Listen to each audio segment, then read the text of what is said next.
Hello everyone, welcome back to the channel. Today we're diving into the shocking story of Paul turned Orange County choppers into a company focused on television.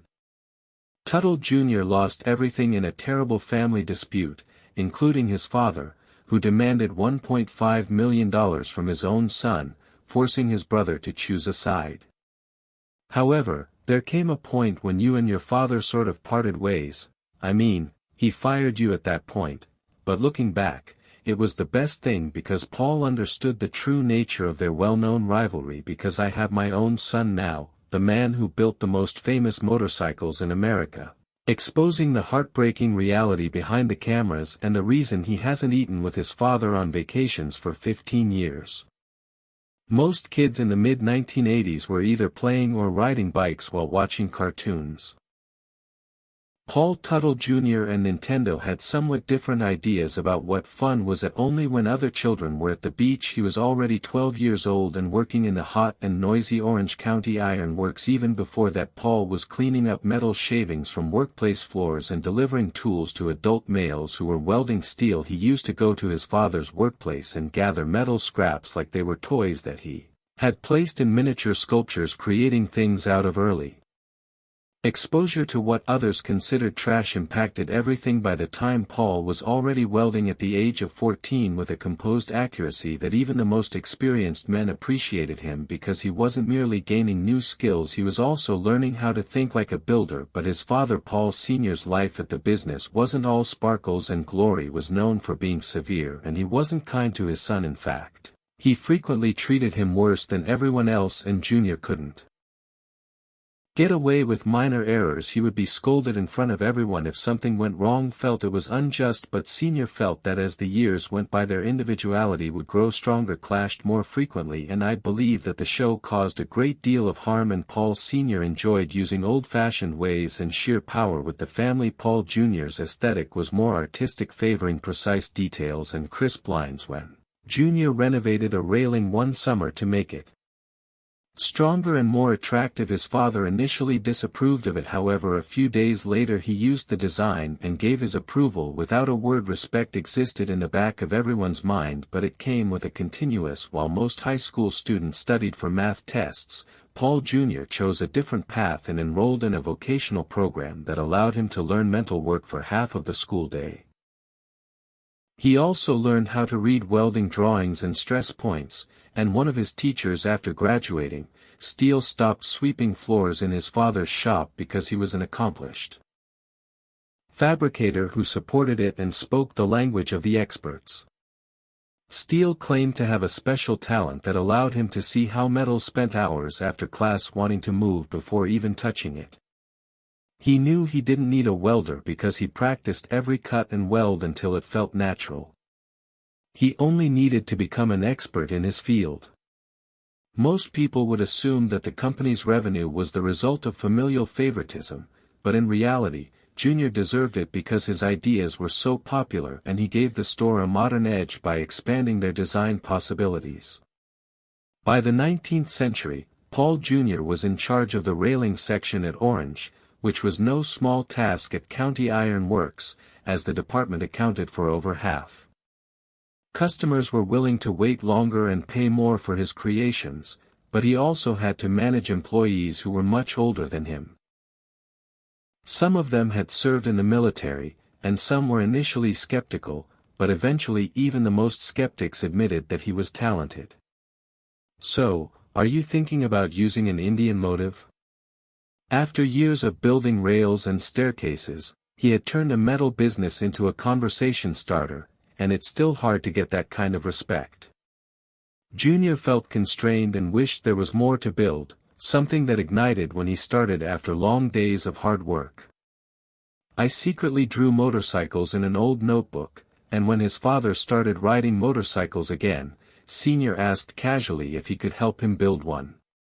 Paul Sr. was shocked to see what his son had made, and that day he exclaimed, "Let's build," as he looked at his son's motorcycles for real. It wasn't just about bikes as a hobby or a business motorcycle, the objective was to address a much larger issue.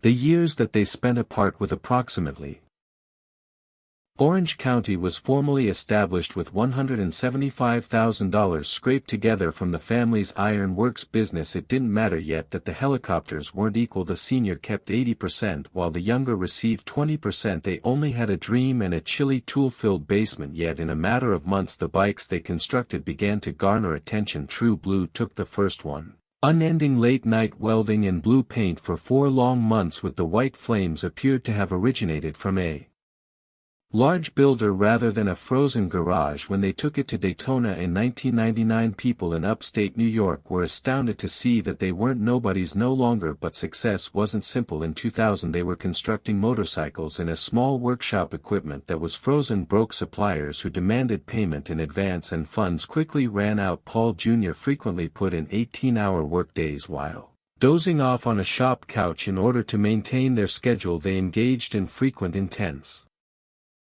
yelling matches, not for show but for survival. Each bike they sold hardly made up their expenses, yet they continued to because they couldn't stop but had to. And then in 2002 a phone call. When TV producer Craig Polygian showed up, he saw an article in a magazine about their bikes. Paul Sr., who was looking for a new reality show, answered the phone and asked, "What the hell do you want?" Paul Jr. hated the idea and was terrified of the actual procedural disputes in the film. He even sent his father a 5-page letter claiming that cameras would ruin everything. The contract insultingly stated, "They'll make us look like fools." Sr. knocked down a show that a producer had presented about recovering junkyard bikes that he said, "We build them from scratch right away." The producer returned with a stronger concept weeks after the contract almost fell through. The show's creators once suggested renaming it since each episode cost $5,000 and had so many camera retakes and harsh lighting that it interfered with the show. Friction in the family. They nearly walked, Paul Jr., but they signed when American Chopper came along because they needed the money. The show began on March 31, 2003, and nobody saw what would happen next. After just 3 episodes, with over 3 million viewers each week, their small business suddenly became a sensation, and they were no longer just bike manufacturers selling merchandise that flew off the shelves of a tourist attraction, earning $13 for Discovery Channel. Because of their first season sales of millions, the Teutul's had to move into a massive $12 million building that was once Paul Sr.'s followers were captivated by Paul Jr.'s rage, but he was the one who kept the public interested. They loved seeing him create Jr.'s illustrations despite the drama. In reality, magic is quiet, precise, and focused. Following the bike that changed everything, the Black Widow was more than just a bike, it was a declaration. His building of a gas tank without any music or conversation became one of the most requested videos ever shown at welding schools in the United States, which they called the Poly effect. 67 hours of work on custom wheels and a pure spiderweb gas tank. Soon after they began selling apparel and model kits, 15,000 people flocked to view it when it was launched in New York. However, security had to keep the crowd back in just 6 months. So there were about 280,000 model kits. After Paul Jr. finished building the Fire bike in June, the brand began selling video games and other goods under the OIA name. Constituted more than just a shop.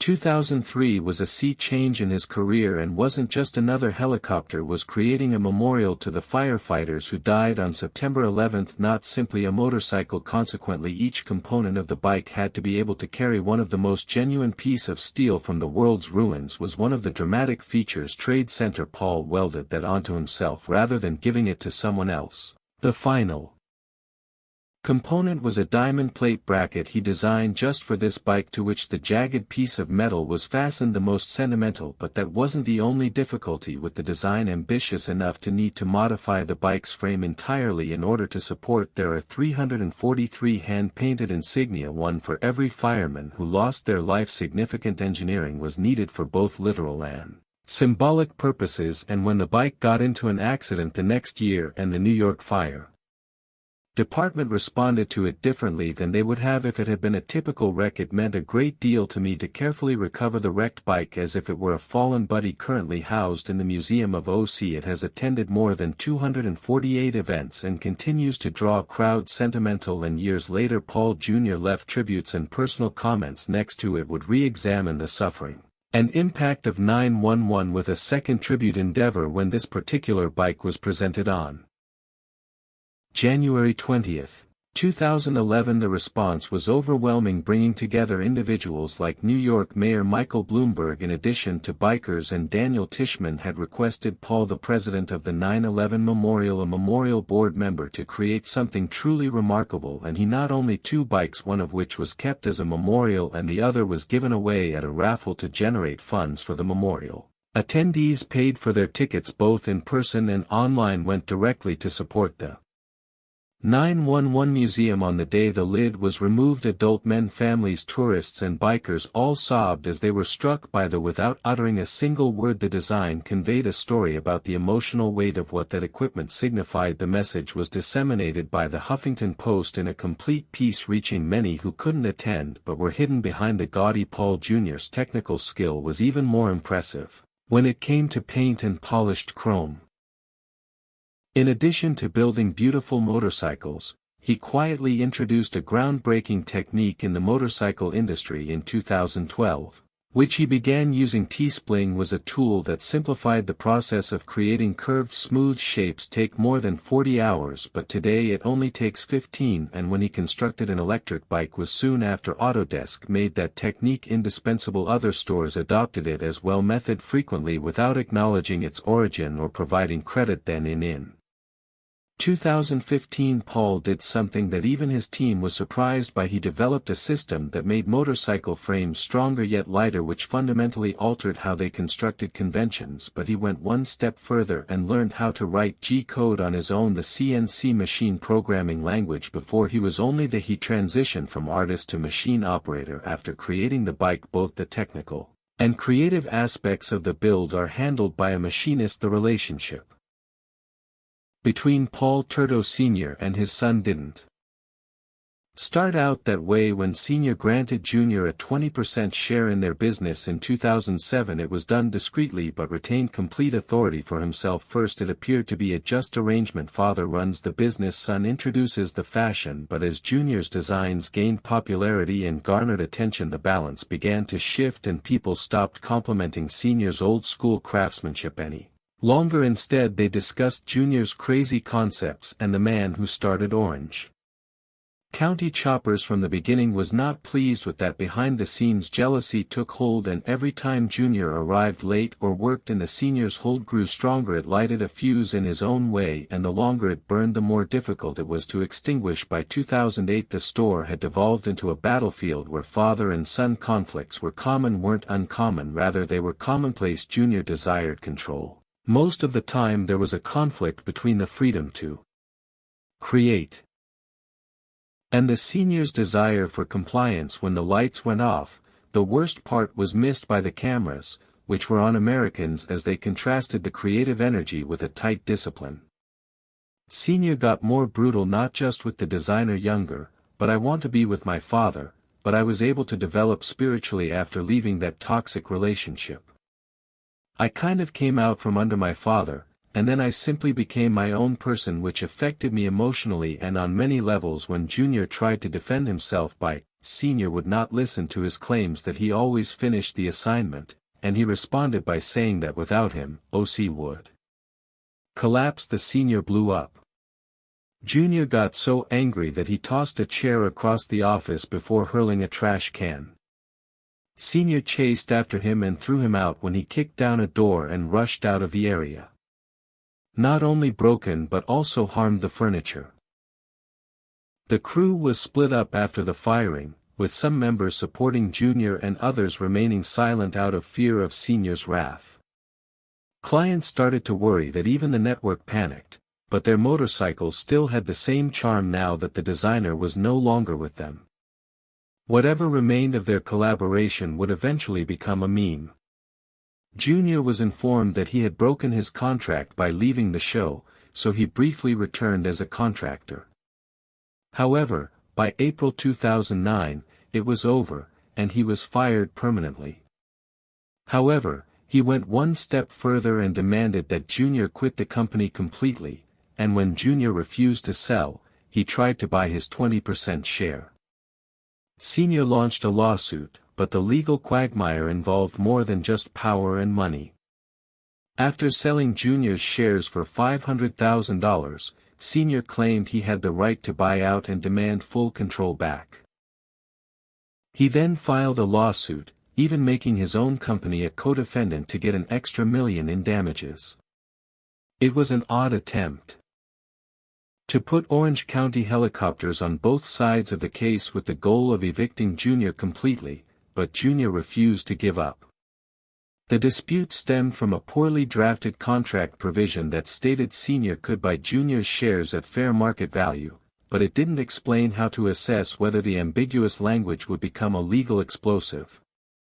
When the lawsuit reached the New York Supreme Court in 2010, the senior court ruled that the buyback clause was valid and ordered an outside appraiser to determine the value of the shares. When it seemed like Junior was done, they sat together in court, barely looking at each other.